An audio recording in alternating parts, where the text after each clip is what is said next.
নমস্কার বন্ধুরা, কেমন আছেন সবাই? আশা করি ভালোই আছেন। তো শুরু করা যাক আজকের এপিসোড। আজকে হচ্ছে ইন্ডিয়া ভার্সেস শ্রীলঙ্কার সেকেন্ড ওডিআই। প্রথম ওডিআইটা ইন্ডিয়া তো নিজের হাত থেকে ছেড়ে দিয়েছে।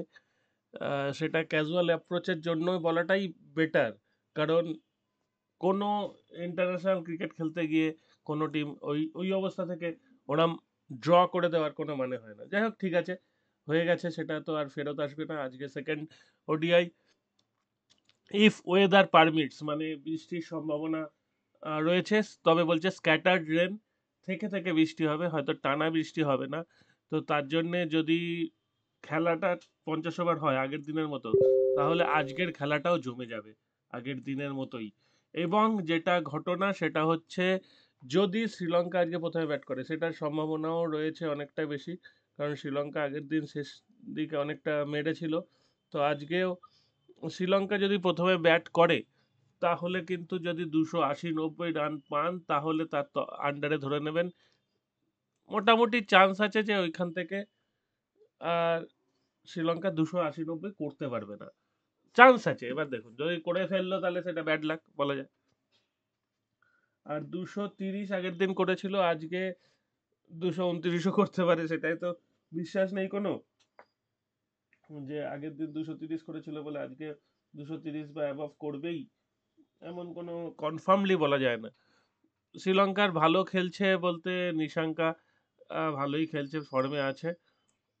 আবিস্কা ফার্নান্ডো আগের দিন খেলতে পারেনি, আজকে দেখা যাক। মেন্ডিস, সামারা বিক্রমা, আসালাঙ্কা, লিয়া নাগে, ওয়ালা লাগে, হাসারাঙ্গা মোস্ট প্রবাবলি খেলতে পারবে না, ওর হ্যামস্ট্রিং এর চোট আছে। ভান্ডার সাই তাহলে খেলবে। আর ধনঞ্জয়, আকিলা ধনঞ্জয় খেলবে। মোহাম্মদ সিরাজ, তার মানে দুটো দেশের হয়ে খেলবেন। ওই দেশের হয়ে খেলবেন মোহাম্মদ সিরাজ, বানানটার তফাৎ আছে দেখুন। আর এখানে ইন্ডিয়ার হয়ে খেলবেন মোহাম্মদ সিরাজ। অ্যাকচুয়ালি দুটো আলাদা প্লেয়ার, দুজন আলাদা প্লেয়ার। আর আর্শদীপ সিং খেলবেন অ্যাজ ইউজুয়াল। ইন্ডিয়ার বোলিংটা একটু কিন্তু নড়বড়ে, কুলদীপ ছাড়া আর আকসার ছাড়া। ভালো করে দেখুন, কুলদীপ আর আকসার ছাড়া। হ্যাঁ, সিরাজ আছেন, ঠিক আছে, আর্শদীপ মাঝে মাঝে ভালো বল করেন, ঠিক আছে, কিন্তু ভীষণ একদম পাকাপোক্ত বোলিং বলা যায় না। এরা অতটাও এক্সপিরিয়েন্স নয়, সিরাজের এক্সপিরিয়েন্সটা আছে একটু, কুলদীপটা ওয়ার্ল্ড ক্লাস স্পিনার, এবং আকসারও দারুণ ব্যাটিং এবং বোলিং। আর্শদীপ এখনো তৈরি হয়নি সেভাবে। ওয়াশিংটন সুন্দর মাঝে মাঝে ভালো খেলেন, মাঝে মাঝে দলে ঢোকেন, বেরিয়ে যান, এই অবস্থা। শিবম দুবেকে আজকেও যদি নেওয়া হয়, আর কি বলবো বলুন, আগের দিন জেতা ম্যাচ ওইভাবে বসিয়ে রেখে চলে এলো, আর সেখানে কিছু বলার নেই। তো ঠিক আছে, 2:30 থেকে খেলা শুরু।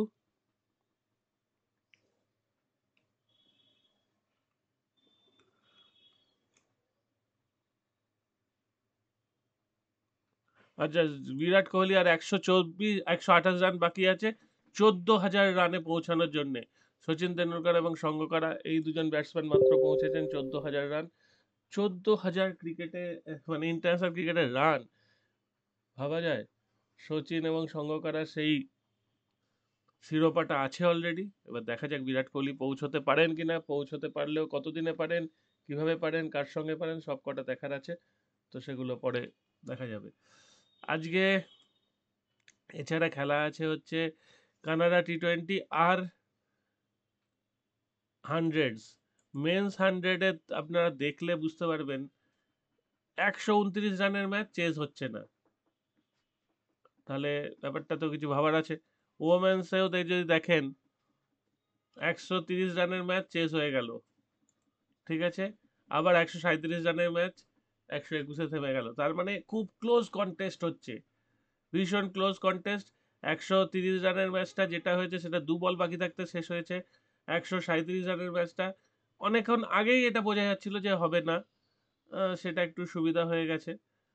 কিন্তু মেন্স হান্ড্রেডের একটা ম্যাচ সাউদার্ন ব্রেভ অনেক সহজে জিতে গেছে, 169 করেছে, 169 করার পর আহ, ওরা অনেক কম রান করেছে, 137। কিন্তু এই ম্যাচটা শেষ পর্যন্ত টান টান উত্তেজনা ছিল এবং শেষে গিয়ে বোঝা গেছে যে ওরা পারেনি। মানে লাস্ট বলে একটা 6 মারলেও ম্যাচ ঘুরে যায়, তাই না? 4 রানে হেরেছে, 4 মারলেও টাই, টাই মার টাই হলে ওখানে সুপার ওভার হয় না, ওখানে বোধহয় ওই কে কটা বাউন্ডারি মেরেছে, কার কটা উইকেট পড়েছে ওইসব দেখে বোধহয় নির্ধারণ করা হয়, অথবা এক এক করে পয়েন্ট ভাগ করে দেওয়া হয়। তার মানে এই ম্যাচগুলো ভাবুন কি অবস্থায় খেলা হয়েছে। আজকেও সেরকম টান টান উত্তেজনাপূর্ণ ম্যাচ হবে বলেই আশা করছি। আর আছে যেটা টিএনপিএল এর ফাইনাল আছে, এই ম্যাচটা যদি বৃষ্টি না হয় তাহলে একটা ভালো ম্যাচ আমরা এক্সপেক্ট করতে পারি। আমার মনে হচ্ছে লাইকা জিততে পারে। লাইকা এবারে ভালো খেলেছে, লাইকা জিততে পারে। অবশ্য ডিন্ডিগুল ড্রাগনস ভালো খেলেছে বলেই ফাইনালে উঠেছে। তো সেটাই দেখা যাক কে জেতে। খেলাটা যদি দেখার সম্ভাবনা হয় তাহলে দেখতে ইচ্ছা আছে।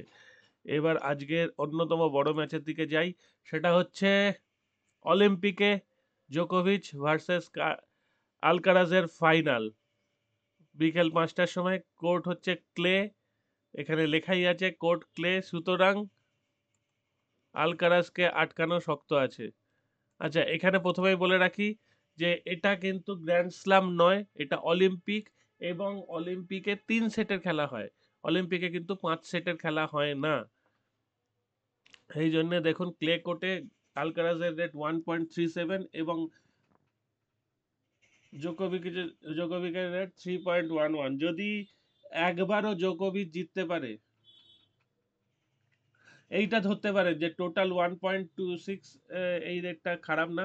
18.5 এই গেমের ওপর হবে। 18.5 মানে আলকারাজ দুটো সেটে যদি গেম শেষ করে দেয় তাহলে কিছু করা নেই, সেখানে 18 হওয়ার চান্স কম।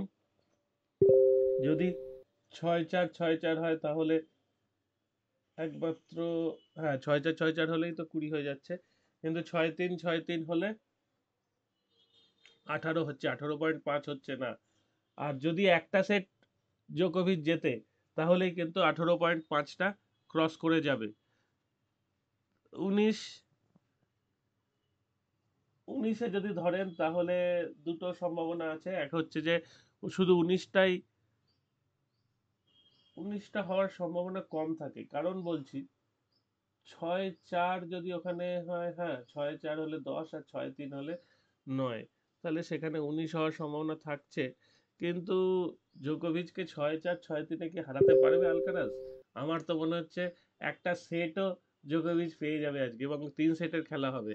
এবং এইগুলোর ওভার ধরলে, যদি ধরা যায় এবং 50 টাকা করে লাগানো যায়, এগুলো পরপর হতে থাকলে টাকাগুলো পাওয়া যাবে। আর এইটাই একটু বড় টাকা লাগিয়ে রিস্ক নেওয়া যেতে পারে। 18.5, কারণ এইটা হওয়ার চান্স অনেক বেশি। আর জোকোভিচে অল্প টাকা লাগিয়ে রাখা যেতে পারে যদি জোকোভিচ জিতে যায়। জোকোভিচ তো অনেক বড় প্লেয়ার, আলকারাজ এখন দুর্দান্ত ফর্মে, সেটা নিয়ে কোনো সমস্যা নেই। কিন্তু ব্যাপারটা হচ্ছে যে এই মাঠে নাদাল আর আলকারাজ এরাই জিতে আসছে। এটা হচ্ছে ফ্রেঞ্চ ওপেনের ফাইনাল যেখানে হয়, ফ্রেঞ্চ ওপেন খেলা যেখানে হয় রোলা গ্যারো, সেই মাঠেই হবে এই খেলাটা। সুতরাং এটা দুজনকার কাছেই চেনা মাঠ, এবং আলকারাজের কাছে বদ্ধভূমি বলা যায়, যে আলকারাজ আসবে, খেলবে আর জিতে বেরিয়ে যাবে, এইরকম একটা চান্স আছে আজকে। তো সেইটাই দেখার যে কিছু অন্যরকম কিছু হয় কিনা।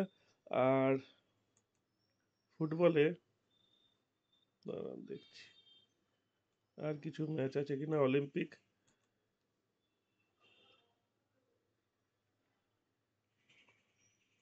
আজকে তো ফুটবলে অন্য ম্যাচ থাকার কথা নয় সেরম, আহ, সামনের সপ্তাহে আছে। তো ঠিক আছে, এই এতটাই আজকে আমাদের প্রেডিকশন। কেমন হয় দেখি। টেনিস খেলাটা দেখার তো খুব ইচ্ছে রইলো। এখানেই শেষ করছি, ভালো থাকবে।